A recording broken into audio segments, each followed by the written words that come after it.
और उद्धव जी को अपना पीताम्बर ओढ़ा के प्रभु ने विदा किया। उद्धव जी महान पंडित हैं, बृहस्पति के शिष्य हैं, परंतु भगवान को ज्ञानी तो बहुत प्रिय लगते हैं, पर ज्ञानाभिमानी भगवान को बिल्कुल प्रिय नहीं है। तो भगवान को लगा मेरा मित्र कोरा ज्ञानी है, कहीं ज्ञानाभिमानी ना बन जाए, इसलिए इलाज करने के लिए भगवान ने प्रेम का पुट लगाने हेतु उद्धव जी को वृंदावन भेजा। और जैसे उद्धव जी वृंदावन में पहुंचे, नंद बाबा ने दूर से देख करके दौड़ करके अपने गले लगाया, श्री कृष्ण समझ करके। उद्धव जी जब नंद बाबा के गले लगे तो इतना रोमांच कंटकित देह हो गया कि ज्ञान की पुटरिया वहीं खुल गई। और रात भर जो नंद बाबा ने फिर नंदलाल की कथा सुनाई, उनके बाल चरित्र सुनाए, सुनते सुनते उद्धव जी प्रेम में इतने डूब गए। प्रेम क्या होता है अभी तक केवल किताबों में पढ़ा था, आज प्रेमियों के बीच में प्रेम का दर्शन उद्धव को हुआ। सारी रात प्रिय की चर्चा में कब बीत गई पता नहीं चला। उधर गोपियों ने जब रथ को देखा तो दौड़ के रथ को घेरा और बोली लगता है सखी अक्रूर आ गया। इसी रथ में लेके गया था ना हमारे गोविंद को। दूसरी बोली अक्रूर अकेला क्यों आएगा। तीसरी बोली शायद हमको लेने आया हो, हमें ले जाके क्या करेगा। चौथी बोली हमें लगता है हमारे गोविंद ने उसके स्वामी कंस को मार डाला, अब शायद हमें लेने आया है अपने मरे स्वामी का हमारे हाथों से पिंडदान करवाने के लिए। अक्रूर आगतः किंबा यह कंसस्यार्थ साधक येन नीतो मधुपुरी कृष्ण कमललोचन।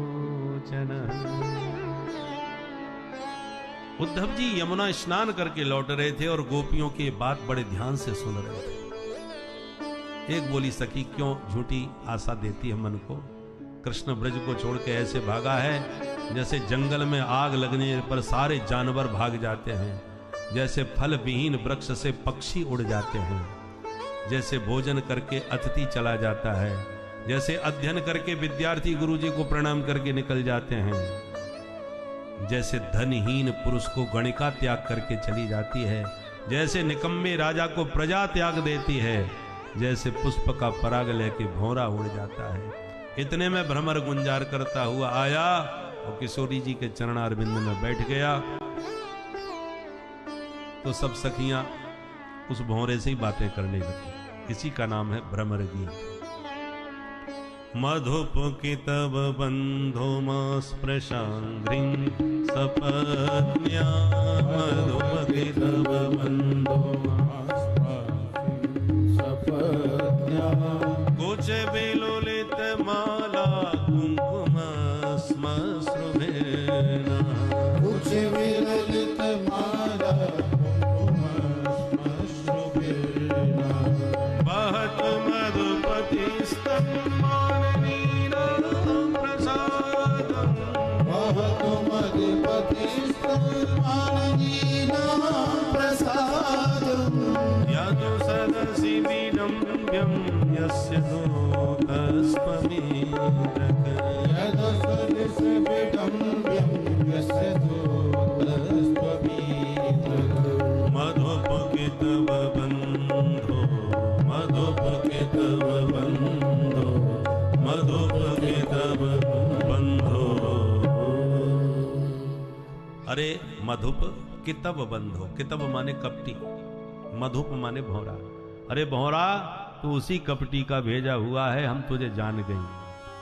अंग्रीम मास प्रशर, हमारे पैरों से हाथ मत लगा, क्योंकि हम भली भांत जान गई हैं कि काले सब कपटी होते हैं। कैसे जाना। मूले मृगवीरव कपिंद्रम बिभ्यते लुब्ध धर्मा।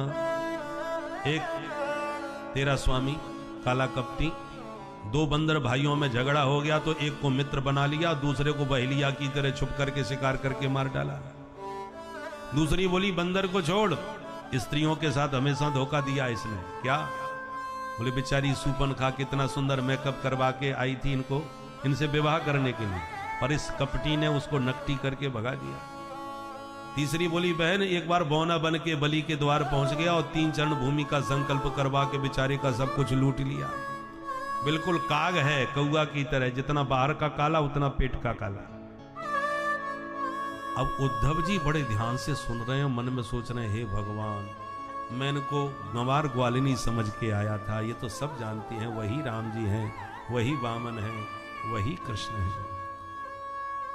गोपियों के इस अद्भुत प्रेम को देखकर उद्धव जी चरणों में गिर पड़े और 6 महीने तक उद्धव जी को होश नहीं रहा हम क्यों आए हैं और कहां आए।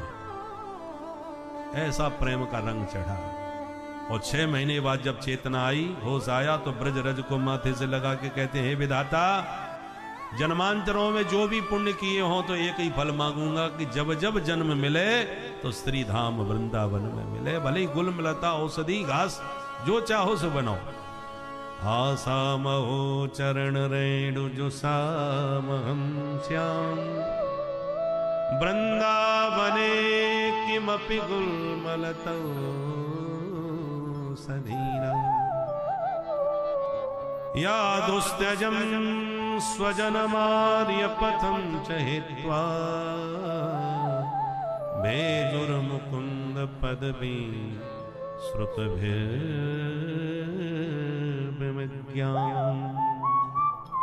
ऐसे भाव में डूबे उद्धव जी ब्रज रज को माथे से लगा के 6 महीने बाद लौट के मथुरा आए। भगवान बोले, आओ ज्ञानी जी महाराज, ऐसा कौन सा वेदांत का प्रवचन दिया जो 6 महीने का समय लगा लिया। उद्धव जी बोले, बात मत करना, तुम कितने निष्ठुर निर्दयी हो, ये आज मुझे पता चला है। परसों की कह के ब्रज से आए हो, आज बरसों बीत गए। उन बेचारे ब्रजवासियों को कितना तड़पाते हो आप, समय नहीं आपके पास उनको दर्शन देने का। तब भगवान ने समझ लिया इन पर पूरा रंग चढ़ चुका है। दिव्य दृष्टि दे करके भगवान ने दिव्य वृंदावन का दर्शन उद्धव को कराया और कहा, मित्र, ये ब्रज गोपियां और वृषभानुनंदिनी राधा रानी साक्षात मेरी आत्मा है। आत्मा तु राधिका तस्य, मुझसे कदापि ये भिन्न नहीं है। प्रेम का स्वरूप क्या है ये बताने के लिए ये सब लीला चल रही है। उद्धव को ज्ञान हुआ प्रेम का, और ऐसे उद्धव के साथ एक दिन कुब्जा के घर गए, एक दिन अक्रूर जी के आंगन को भी पावन बनाए। इसके साथ 10वां स्कंद 49 अध्याय संपन्न हुए।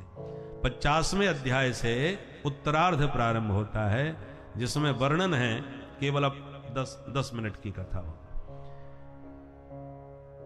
जिसमें वर्णन है कि एक बार जरासंध के यहां जब रोती हुई उसकी बेटियां पहुंची, क्योंकि कंस की जो पत्नी थी 2, अस्ति और प्राप्ति, दोनों जरासंध की बेटी थी।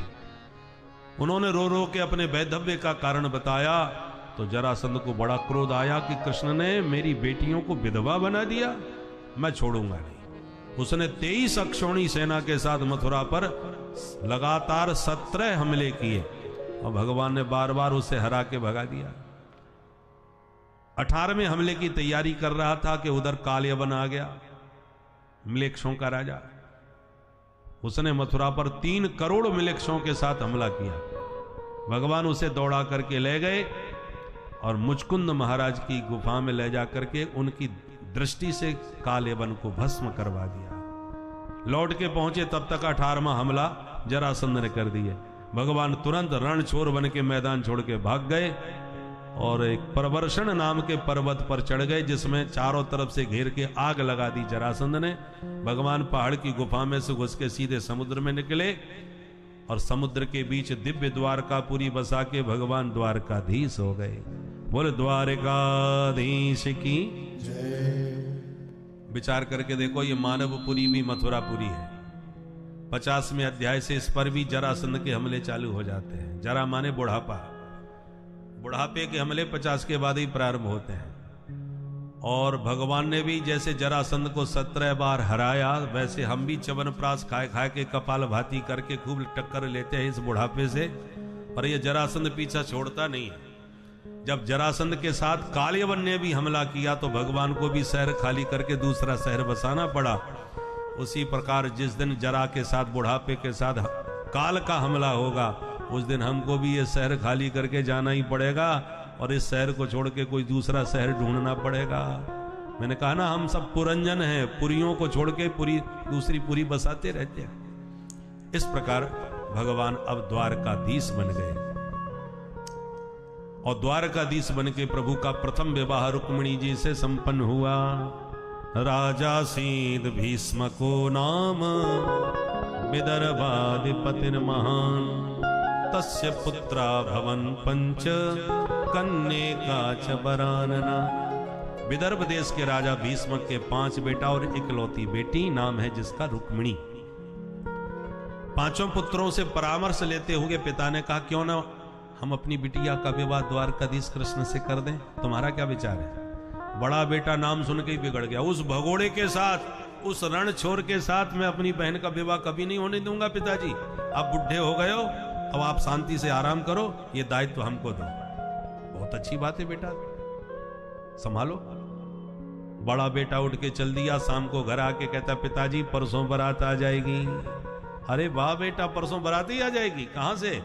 बोले चेदी नरेश दमघोष का बेटा शिशुपाल, मैंने सारी बात पक्की कर दी है, वो परसों बारात लेके आएगा। रुक्मिणी को खबर मिली तो रोती रोती भाभी जी के पास गई। भाभी जी, भैया ने ये क्या कर दिया, मेरे मन मंदिर में तो मुरलीधर माधव बैठे हैं और भैया न जाने कहां संबंध भी पक्का करे आए। भाभी जी ने कहा, बैठ के रोने से कुछ नहीं होगा, या तेरे मन में सचमुच वो बैठे हैं तो कुछ कर। क्या करूं? बोले कुछ न बने तो पत्र लिख। तो रुक्मिणी ने तुरंत 7 श्लोकी पत्र लिख करके एक ब्राह्मण के हाथों द्वारकानाथ के दरबार में भेजा। ब्राह्मण ने जैसी पत्र दिया, भगवान ने आगे बढ़ के लिया, ब्राह्मण को प्रणाम करके स्वागत किया और हाथ पकड़ के भगवान अंतःपुर में ले गए। स्नान करा के नए कपड़े पहना करके बढ़िया खीर मालपुआ खिला करके जब पंडित जी प्रसन्न होकर पेट पर हाथ घुमाए, तब भगवान ने प्रश्न किया, अब बोलिए महाराज कहां से आए? भूखा ब्राह्मण शेर से भी ज्यादा खतरनाक होता है, इसलिए ब्राह्मण को प्रसन्न करने के लिए बढ़िया चकाचक खिलाना चाहिए, खा के ब्राह्मण खुश होता है। तो जब खिला पिला के पूछा भगवान ने, तो तुरंत पंडित जी ने पत्र निकाल के दे दिया, महाराज जल्दी पढ़ लो, समय बहुत कम है। भगवान बोले ये बात है तो आप ही पढ़ के सुना दो। बोले महाराज आपका व्यक्तिगत पत्र है, आप ही पढ़ो तो ज्यादा ठीक है। भगवान बोले, ब्राह्मण मेरे इष्ट देव हैं, मेरे आराध्य हैं, आपसे मैं क्या छुपाऊंगा, इसलिए मैं चाहूंगा ये पत्र आपके ही मुख से मैं सुनूं। तो पंडित जी खुश हो गए, पत्र खोल के पढ़ना प्रारंभ किया। रुक्मिणी लिख रही हैं, श्रुत्वा गुणान भुवन सुंदर शरणवतां ते, निर्विश्य कर्ण विवरई हरतोंगतापम, रूपम दृशाम दृश्यमताम अखिलार्थलाभम, त्वयि अच्युता विसति चेत्रम पत्रपम। हे अच्युत, हे भुवन सुंदर, मैंने आज तक कभी नहीं देखा आपको, पर तब गुणान श्रुत्वा, तुम्हारी कीर्ति बहुत सुनी है, आपकी महिमा सुनते सुनते ही आपकी दीवानी हो गई। मैं आपके योग्य हूं या नहीं मुझे नहीं मालूम, पर मैंने तो आपको अपना बना लिया। पत्र इसलिए लिखना पड़ रहा है क्योंकि परसों कोई और आ रहा है, शेर के भागों को गीदड़ उठा के न ले जाए, इसलिए जल्दी आइए, मेरा पानी ग्रहण करके मुझे यहां से ले जाइए। पर मेरे भाई आपके विरोध में खड़े हैं, उनको मारना मत, उसका एक उपाय मैंने खोज लिया है। पूर्वेद्युरस्त महती कुल देवी यात्रा, यश्याम बहिर्नव वधु गिरिजामुपेया। मैं गिरिजा पूजन के लिए मंदिर में जाऊंगी विवाह से पहले, आप उसी मंदिर में मिल जाना तो सारी बात बन जाएगी और कोई झगड़ा भी नहीं होगा। किंतु नहीं मिले तो 100 जन्म भिष्यात्, 100 जन्म लूंगी, पर विवाह करूंगी तो सिर्फ आपके साथ, आपकी रुक्मिणी।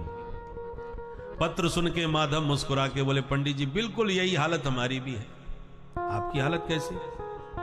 बोले, तथा अहम अपि तच्चित्तो निद्राम च न लभे निशि। मैंने भी उनके रूप माधुरी गुण माधुरी की इतनी प्रशंसा सुनी है कि 5 दिन से जागरण हो रहा है, रात को नींद ही नहीं आती। ब्राह्मण ने कहा, तो फिर देर किस बात की, चलो हमारे साथ। भगवान ने तुरंत रथ तैयार किया, ब्राह्मण को बैठाया और जैसे ही घोड़े चले, दाऊ जी ने देख लिया, कन्हैया, तब तक तो रथ गायब। जब दाऊ जी को खबर मिला कि कन्हैया कुंडनपुर गए हैं तो उनको आश्चर्य हुआ। कुंडनपुर की राजकुमारी का परसों विवाह है ये तो पता है, पर वहां से निमंत्रण नहीं आया है हमें ये भी पता है, तो बिना निमंत्रण के क्यों जा रहा है, ये कुछ तो गड़बड़ है। दाऊ जी ने हल मूसल उठाए, पूरी नारायणी सेना साथ में ली और पीछे पीछे दौड़ लिए। कुंडनपुर की सीमा में रथ प्रविष्ट हुआ। भगवान बोले पंडित जी जाइए, रुक्मिणी को समझाइए हम मंदिर में तैयार मिलेंगे, वो बिल्कुल ना घबराएं। पंडित जी डंडा घुमाते चल दिए। उधर बैंडबाजी के साथ दूल्हा बन करके पहुंच गया शिशुपाल। हल्ला मच गया, बारात आ गई, चलो सखी देखें दूल्हा कैसा। सखियां दूल्हा देखने दौड़ी, पर रुक्मिणी की धड़कन तेज हो गई। हे भोले बाबा, मैंने बहुत सोमवार के व्रत किए हैं, बहुत अभिषेक किए हैं, मुझे सारे पुण्यों का फल आज ही आप प्रदान कर दें, मेरा मनोरथ सिद्ध करें। देवी देवता मना रही थी कि इतने में पंडित जी दिखाई पड़ गए। दौड़ के प्रणाम किया, महाराज क्या खबर है। बोले बिटिया खबर कुछ नहीं है, पर जिसको खबर भेजी थी मैं तो उन्हीं को पकड़ के ले आया। इतना सुन के तो रुक्मिणी नाचने लगी। महाराज आपके ऋण से मैं कभी उर्ण नहीं हो पाऊंगी। बार बार प्रणाम करके विदा किया। जैसे ही ब्राह्मण देवता गए, रुक्मिणी ने 16 श्रृंगार किए, सखियों के साथ में मंगल गीत गाती मंदिर में माता पूजने पहुंची और मंत्र जपने लगे।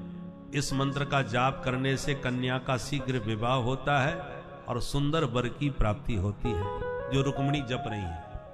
भागवत का मंत्र है, नमस्ये त्वाम्यके भीक्षणम स्वसंतान युताम शिवाम भूयात पतिर्मे भगवान कृष्णस्तदनुमोदताम। हे मातेश्वरी द्वारकाधीश मेरे पति बने, ऐसा मुझे आशीर्वाद दो। मां का आशीर्वाद लेकर के रुक्मिणी मंदिर से बाहर आई तो बाहर आके क्या देखा कि हजारों की सेना मंदिर को घेर के खड़ी है, क्योंकि किसी गुप्तचर ने शिशुपाल को खबर कर दी, महाराज आपके विवाह में खतरा। कैसा? बोले नगर के बाहर द्वारकाधीश कृष्ण देखे गए हैं और हमें पता है कन्या पक्ष ने बुलाया नहीं है, आपके साथ में आया नहीं है, तो न वो घराती है न बराती है, तो आने की जरूरत क्या है। हमें ऐसा लगता है कहीं आपको बिना दुल्हन के न लौटना पड़े, इसलिए होशियार रहिएगा। सो इस शिशुपाल परेशान हो गया, पर बराती बोले आप परेशान मत हो, हम सब देख लेंगे। सारी बारात अस्त्र शस्त्र लेके दौड़ के मंदिर को घेर के खड़ी, और जैसी इस विशाल सेना को देखा तो रुक्मिणी डर गई। मन में सोचने लगी, पत्र में तो यहीं मिलने को कहा था, अब इस भीड़ में मैं ये कैसे पहचानूं कि कौन मेरे को लेने आए हैं। मैंने केवल सुना है, देखा तो नहीं है, तो पहचानूंगी कैसे। इसलिए हर चेहरे को रुक्मिणी बड़े ध्यान से देखने लगी, और रुक्मिणी का परम सुंदर दिव्य रूप देख करके सैनिक सम्मोहित हो गए। टुकुर टुकुर रुक्मिणी का मुख कमल निहारने लग गए। जिस सैनिक पर जिज्ञासावश रुक्मिणी की दृष्टि ठहर जाती है, कहीं ये तो द्वारकाधीश नहीं, वही सैनिक समझ बैठता है हम भी किसी से कम नहीं। उधर दूर खड़े द्वारकाधीश समझ गए रुक्मिणी मुझे खोज रही है, और मन में कुछ डर भी लग रहा है इनको, तो तुरंत रथ से उतर के सैनिकों के झुंड में साथ में खड़े हो गए। दृष्टि घूमती हुई रुक्मिणी की जो द्वारकाधीश से टकराई, आंखें चार होती माधव ने मुस्कुरा के हाथ हिला दिया, घबराओ मत हम ही हैं।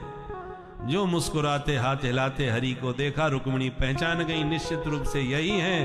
पहचानते ही रुक्मिणी का भय दूर हो गया, मंद मंद मुस्कुराने लग गई। रुक्मिणी को मुस्कुराते देख करके बचे खुचे होश भी सैनिकों के समाप्त हो गए, और द्वारकाधीश सबके बीच में से निकल के रुक्मिणी के पास पहुंच गए, हाथ पकड़ के अपने रथ की तरफ ले जाने लगे। और सैनिक देखते जा रहे, वाह चाल देखो कितनी प्यारी है, एकदम गजगामिनी है। और भगवान हाथ पकड़ के रथ में बैठा लिए रुक्मिणी को। सैनिक कह रहे हैं रथ भी देखो क्या कमाल का है, बिल्कुल सोने से जगमगा रहा है। दूसरा कहता है रथ को छोड़, घोड़े नहीं देख रहा कितने सुंदर हैदराबादी घोड़े हैं। भगवान स्वयं बैठ गए, चाबुक चलाया, घोड़े हवा में उड़ गए। सैनिक बोले वो देखो रथ कैसा दौड़ा चला जा रहा है।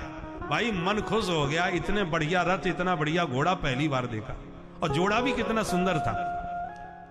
एक सैनिक बोला वो तो सब ठीक है, पर हम लोग क्यों खड़े हैं।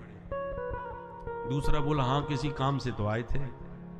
तीसरा बोला मुझे याद आ गई, हम सबको भेजा था रुक्मिणी की रखवाली के लिए।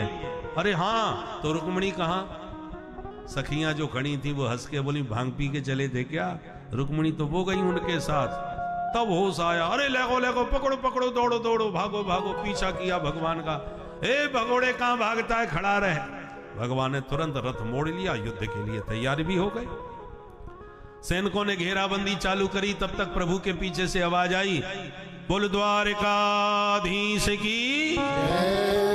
माधव ने मुड़ के देखा तो दाऊ दादा हल मूसल लिए दौड़े चले आ रहे थे। भगवान ने किया प्रणाम, दाऊ भैया आप यहाँ? दाऊ जी बोले, लाला हम जानते थे तुम क्या लीला करोगे, इसलिए हम पूरी तैयारी के साथ आए हैं। तुम बहू को लेके घर पहुंचो, हम इनका स्वागत करके पीछे पीछे आ रहे। कन्हैया तो 9 2 11 हो लिए। दाऊ जी ने हल मूसल उठा लिए। जो सैनिक आगे बढ़ा, हल से पकड़ के मूसल मसक दिया। कईयों के सिर फूटे, प्राण बचा के सैनिक वापस भगे। जनवासे में पहुंच के रोने लगे। शिशुपाल से बोले, सरकार अनर्थ हो गया।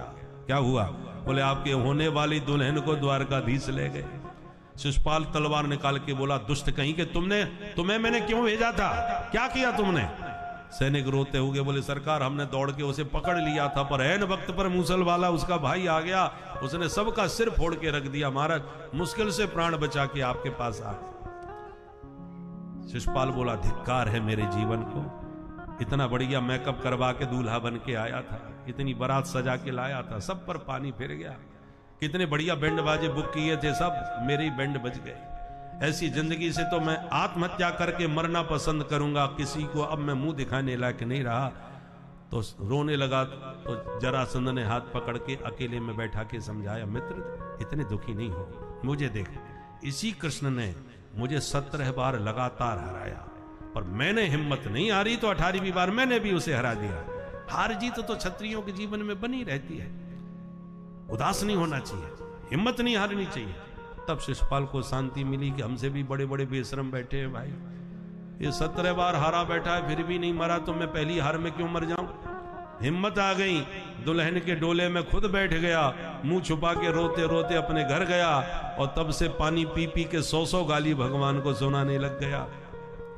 इधर द्वारकाधीश जब दुल्हन के साथ द्वारकापुरी में प्रविष्ट हो गए, नर नारियों को समाचार मिला हमारे सरकार दुल्हन लेके आए हैं। तब तो घर घर में मंडप सज गए और नगर के नर नारी द्वारकापुरी के साथ झूमने नाचने गाने लगे। आइए हम और आप भी प्रेम से ठाकुर जी के विवाह का मंगल गीत गाएंगे और कल की कथा का थोड़ा ध्यान से सुने। सुदामा जी का चरित्र होगा, द्वारकापुरी की दिव्य लीलाएं होंगी। जो 7 दिन न सुन पाए हों वो कल की कथा सांगोपांग सुने।